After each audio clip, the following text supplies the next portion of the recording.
is all-time high in bucks because we managed for higher buck-doe ratios than we ever had. Because on our general season deer units, a large percentage of that harvest is typically yearling bucks, like yearling and 2-year-old bucks. But I think the most important thing, and that's just, I think we use that in a lot of aspects of life, is just identifying those trends and then taking someone like yourselves, knowing what to do with those trends and how to make changes appropriate for those trends. And I'm sure that's exactly what you guys do.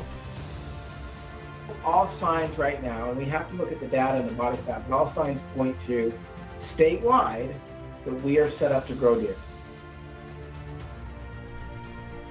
All right, everyone, welcome back to the podcast. I'm your host, Taryn Hunt. Going to start off by, of course, thanking our sponsor, Vortex Optics. They make everything that we do here at Ehuntr possible. Very grateful for them. If you haven't checked out their stuff, go and do so. Visit their website at vortexoptics.com. Today is part 2 of the podcast that I did with Covey Jones and Mike Wardle of the Utah DWR. Today our focus is the mule deer numbers in Utah. There's been a lot of questions on whether those numbers are truly going up. And as I mentioned in our previous podcast, there was rumors going around that the numbers in Utah were at an all-time high. And so I asked them that question, is that true? Are they really at an all-time high? And especially in Mike's territory, are they truly as high as everybody's saying? So we talk about the numbers, what the management plan is for mule deer in Utah, among other things. So sit back and enjoy this podcast. If you like it, please subscribe to our podcast. Also, if you wouldn't mind leaving us a 5-star review on Apple Podcasts, those go a long way in helping us get the podcast found by other users. So go on, give us a rating, give us a 5-star rating, and leave us a review. We would greatly appreciate it. And without further ado, here's the interview and part 2 with Mike and Covey.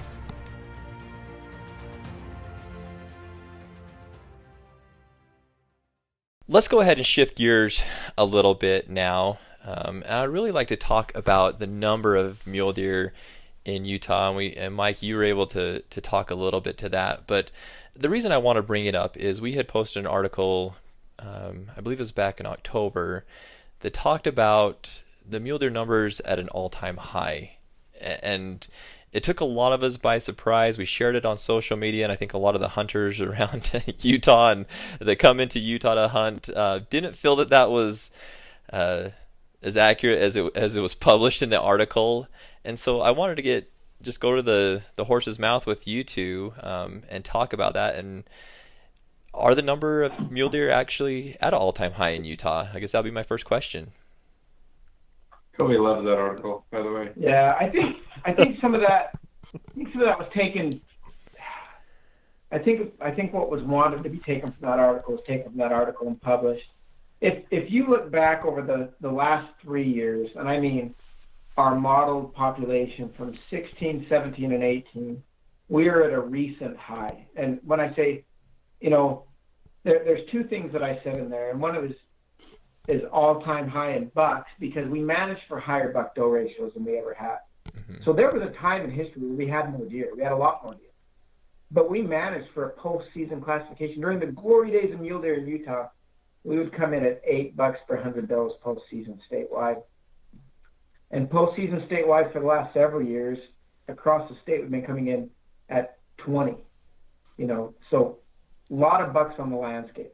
But also, when you model a population, you look back a year.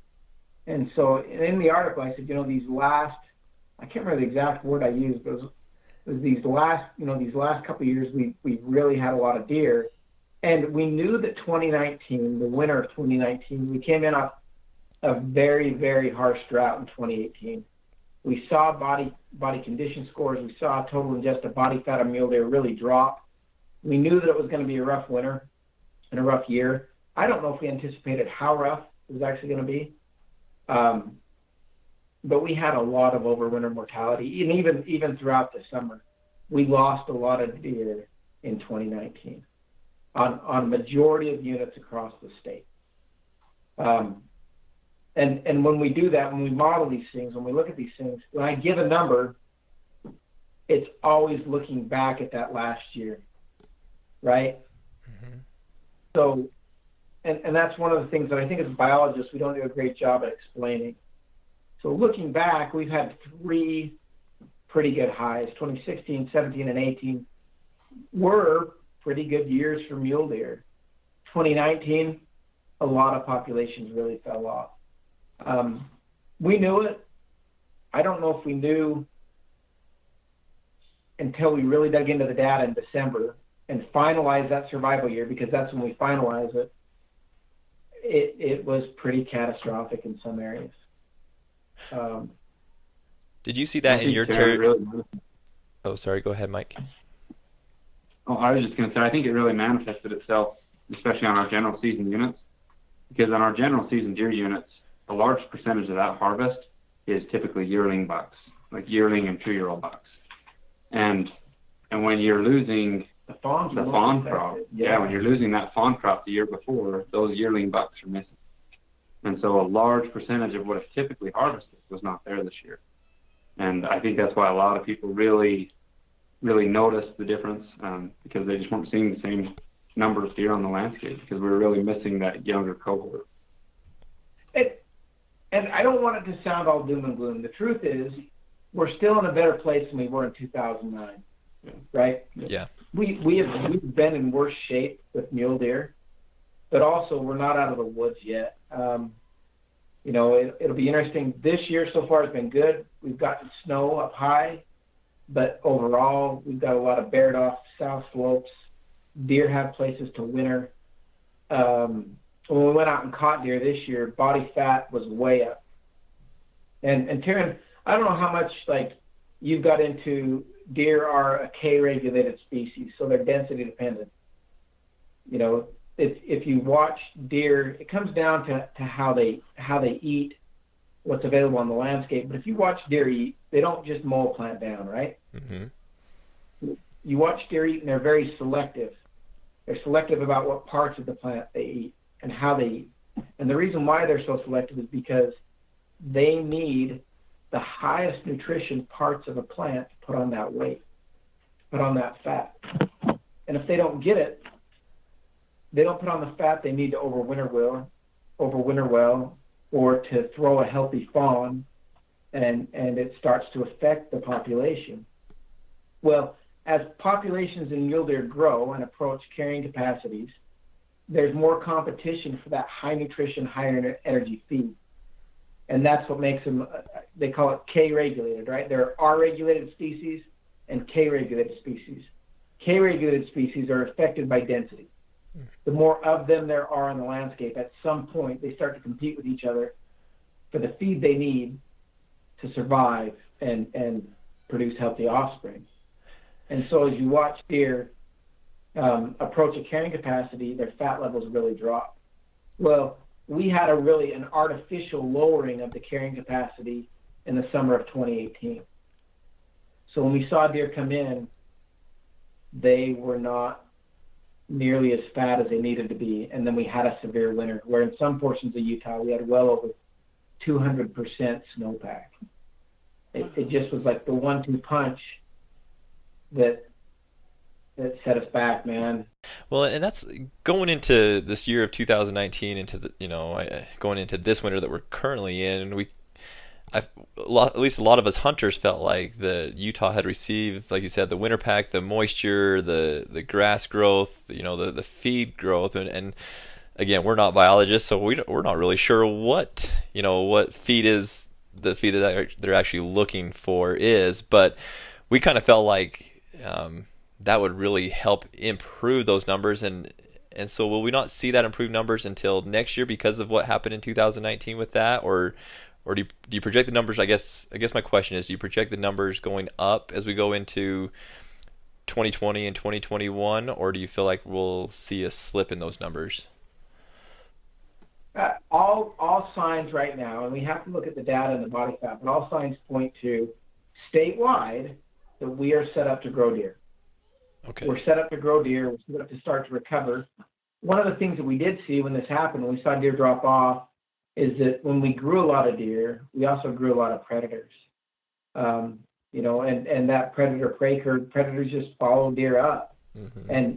And we saw, when deer fell off, we saw predator take on the deer that were left really, really become, just, it was just in your face, right, Mike? I mean, is there any other way to put it? Like, all of a sudden, we have fewer animals left on the landscape, but the same number of predators, and they were just hammering our deer. And so we're trying to address that to allow deer to rebound more quickly.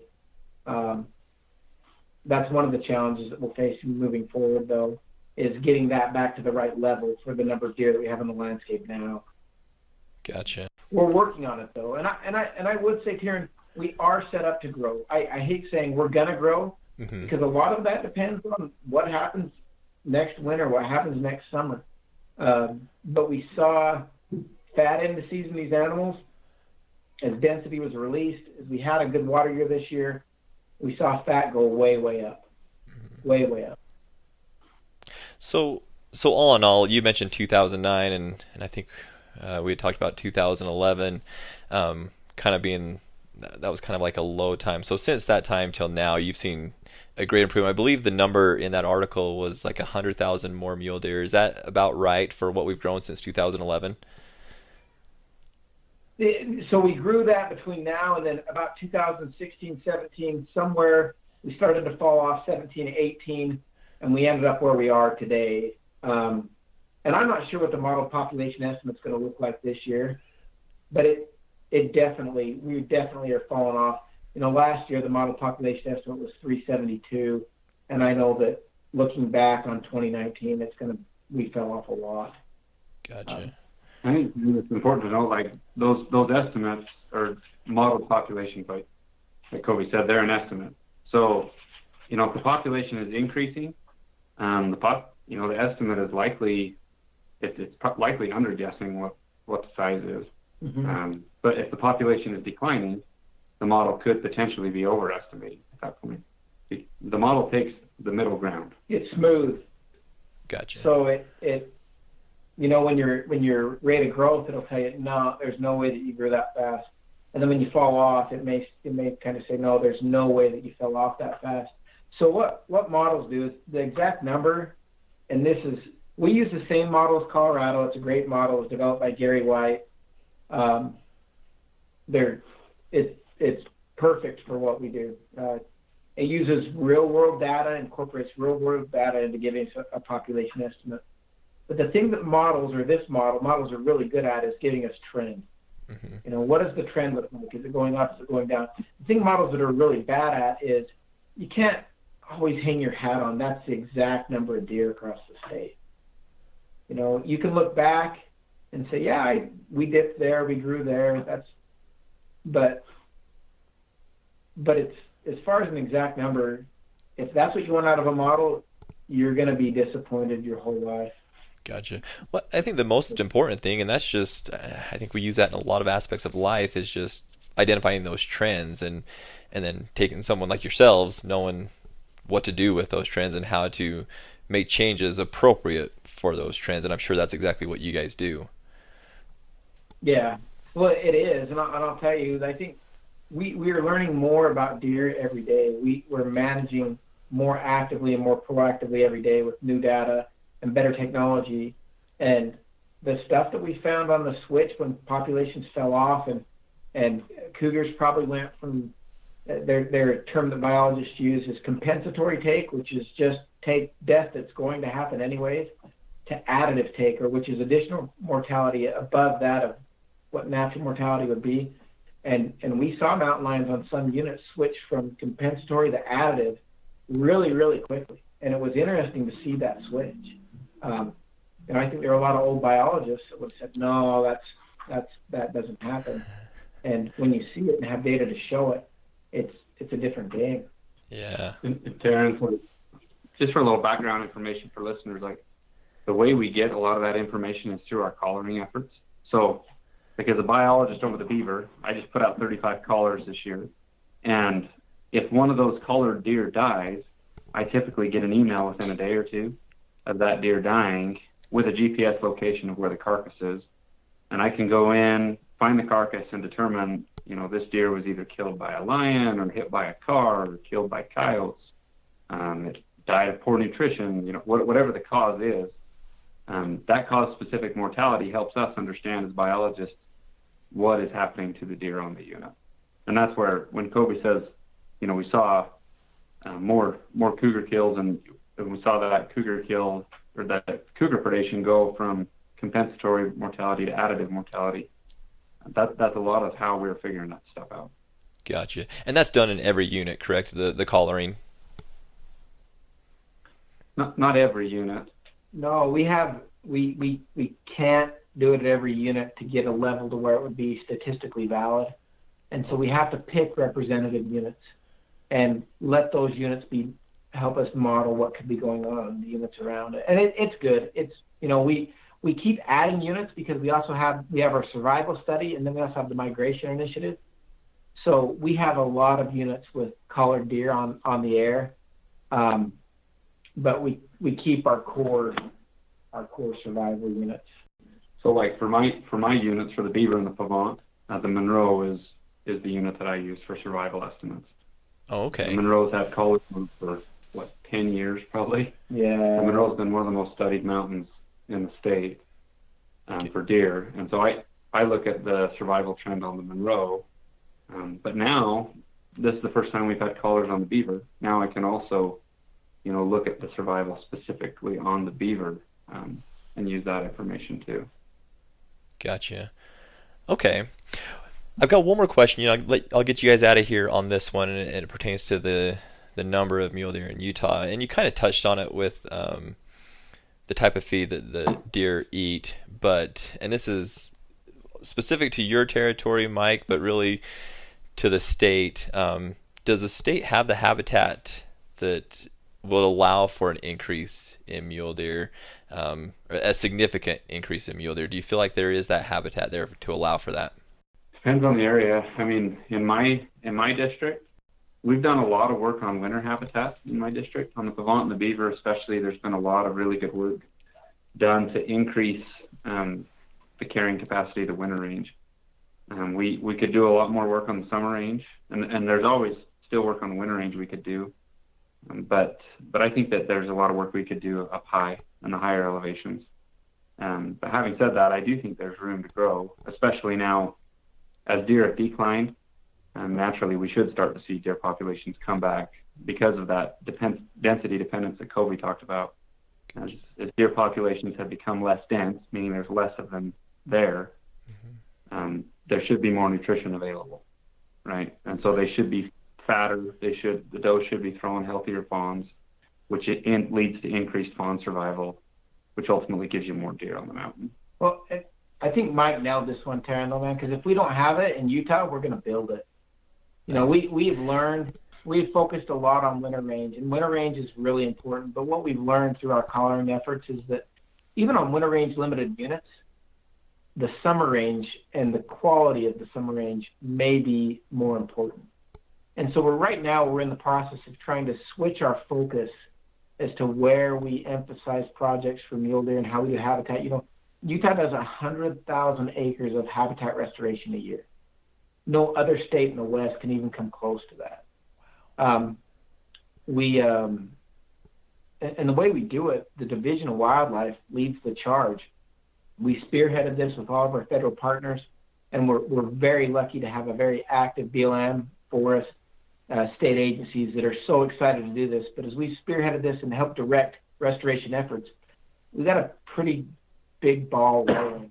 The forest has come on lately really strong, saying that they really want to focus on some of these high elevation areas, and we're ready to go, man. We're ready to jump in. If we don't have the habitat, let's build it.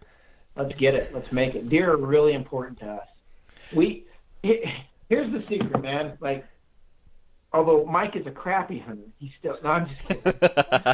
Here's the secret. We're biologists, and we're kind of geeky and nerdy. But most of us are hunters first. Right. When we hear people had a bad hunt, or I try to hunt different units. I try to understand what our hunting public is going through because it really, really matters to me. I love to hunt. I've loved. I grew up in Castle Dale, Utah, man. Mm-hmm. Like, Oh, my yeah. parents kept saying go to school, and I kept saying, but I just want to be outside. I just want to hunt. He admits that way more than he should. Yeah, I mean, it makes well look like a metropolis. So, we grew up surrounded by these systems and loving mule deer and wanting more mule deer where we can have more mule deer. So we want the same thing. Some of this is out of our control, frankly. When we have severe drought, when we have severe winters, it's the closing buck hunts won't fix it. There, stuff like that won't fix it. What will fix it is having the right number of deer on the landscape, having the habitat available, doing things to help them rebound more quickly, and we're committed. We're all in.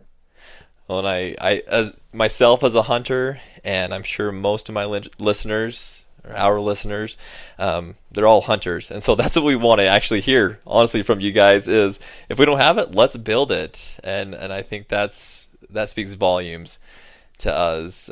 We always want more buck to doe ratio as hunters. We want more deer. We want more elk.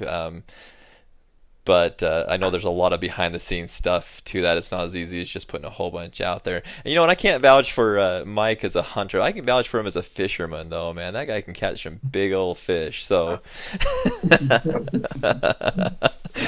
I have been fishing with him a couple of times. So, cool. Karen, I'd add a shameless plug at the end. If you have listeners that want to get involved in stuff, that are passionate about this, like when we do these deer captures, I think there's nothing better than somebody who's been critical of the division, or maybe they just want to know more, like to come out and experience it. Like come take measurements on a deer, come see what we do, come see the ultrasounds, come see the body condition scores, come out and get involved. Like I'm more than willing to have people spend days riding around in my pickup truck with me talking about this stuff. And I think all of us are. I sometimes just wish that we would have more public involvement one-on-one with us, so that we can talk about this kind of stuff. So there's my shameless plug. Get involved. Well, and that's a goal of this podcast, honestly, is to get people involved and know the truth behind things. You read so much stuff on Facebook groups and Instagram, and you see all this stuff, but and this is kind of my plug to my listeners as well, is get out with the professionals who know what they're doing and spend time with them. I've already asked Mike prior to this call if he'd allow me to come spend some time with him as he's capturing these animals. And as a hunter, for us, it's just being around that is a great thing. You can never know too much. Will I ever be a wildlife biologist? Absolutely not. That's just not in the cards for me, but I can learn a little bit by spending some time with you. So I appreciate that plug. I really do, Mike. I think that's something, and I would encourage all of our listeners to reach out to wherever you're at, whatever state you're in. Reach out to your local fish and game, parks and wildlife, whatever, and get out with them. Spend some time with them. I promise you will learn a lot, and I'm learning so much from these podcasts, things that I never thought I would know. So I know you guys are busy. I know you need to get going and probably need to get home to your family. So I want to express my appreciation from myself and from Ehuntr and from our listeners for your guys' time with me. I hope this is not the last podcast that we share together. I'm sure I'll be reaching out to both of you in the near future for other questions, and I hope that's okay. Yeah, that's great. Call us anytime, man. You got my number now. You got Mike's number, so yeah, absolutely. Cool. Will do. Well, thank you guys. I'll let you go. Hope you guys have a great evening, and thank you again. Yeah, sounds good. Thanks, Taryn. See ya. See you guys. Thanks, everybody, for listening, and thanks to Mike and Covey again for your time with me and recording this podcast. Don't forget to subscribe to our podcast on Apple Podcast or Podbean or wherever you listen to podcasts. Thanks, everybody, for your support.